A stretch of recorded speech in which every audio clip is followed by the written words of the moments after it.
Le général de l'ONU, Ban Ki-moon, doit présenter un rapport au Conseil de sécurité sur la future mission de paix onusienne au Mali.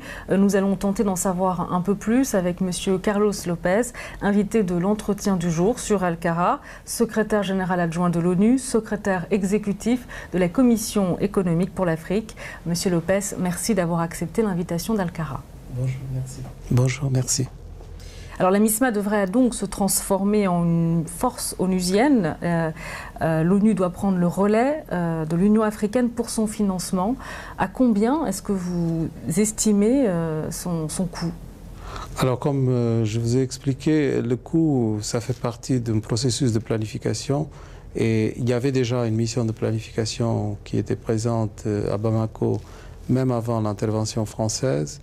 Donc ces éléments sont en train d'être étudiés dans tous les détails, d'autant plus que c'est une mission complexe qui ne se limite pas vraiment aux aspects strictement militaires. Il y a aussi les questions relatives aux droits de l'homme, les questions relatives au processus politique, l'intégration vraiment des populations dans les processus démocratiques. Donc tout ça va faire objet d'une discussion assez détaillée au Conseil de sécurité. Il y a plusieurs formules. Normalement, il y a des éléments qui sont proprement liés à la question de financement. Il y a les éléments politiques aussi. Et bien sûr, il y a aussi les contributeurs de troupes qui entrent dans l'équation. Est-ce que, à votre avis, le coût peut avoisiner 1,3 milliard de dollars, l'équivalent du budget de la MONUSCO qui opère en République démocratique du Congo? Non, je doute qu'on aille jusqu'à ce genre de montant, d'autant plus que du point de vue territorial, on ne parle pas de la même réalité. Et je pense aussi que les objectifs de la mission sont assez différents. Le terrain aussi d'intervention est assez différent. Ce sont des éléments justement de planification qui nous permettent d'avoir des précisions.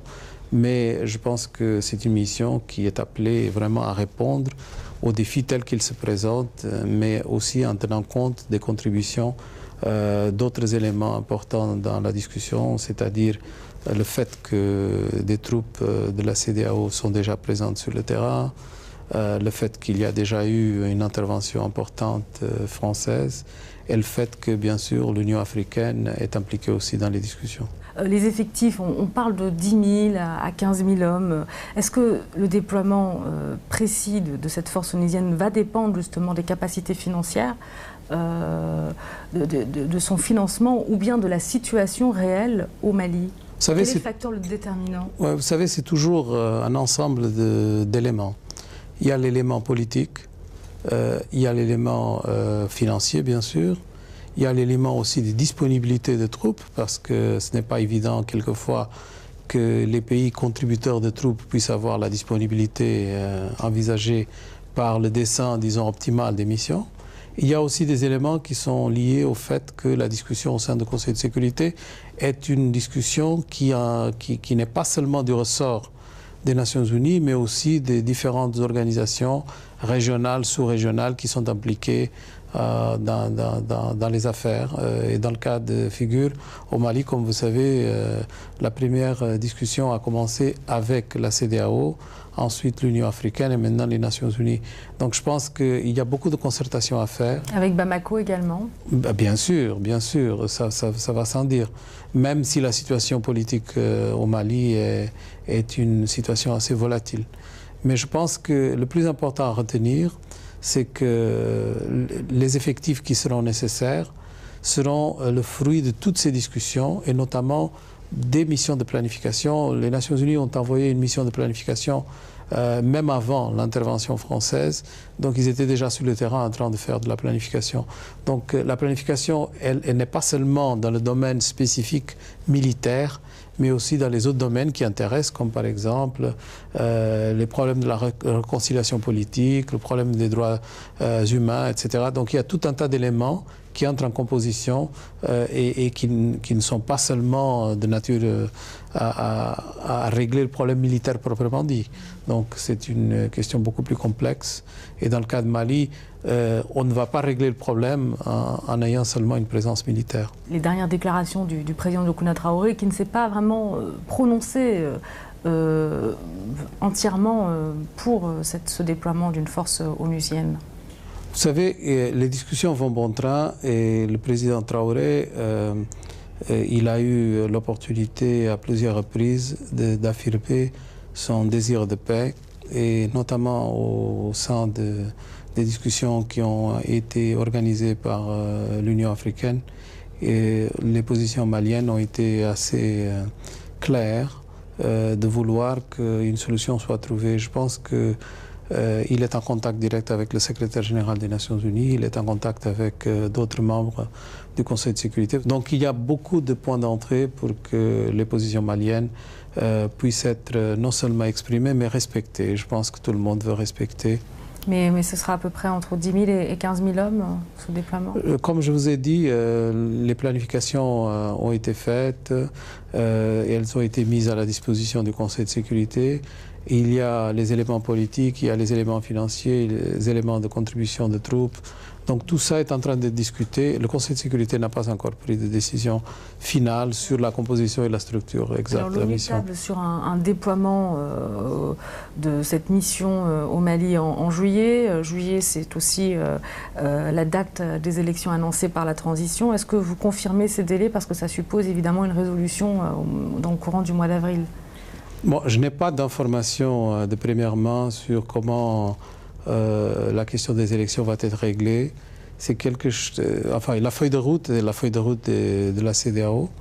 Et justement, dans le dernier sommet de la CEDEAO, il y avait une certaine pression pour que les élections soient faites dans les délais qui avaient été annoncés. Je pense que ça va dépendre de beaucoup d'éléments, notamment de l'appui que la CEDEAO éventuellement et d'autres puissent apporter pour que cette feuille de route puisse être respectée du point de vue politique.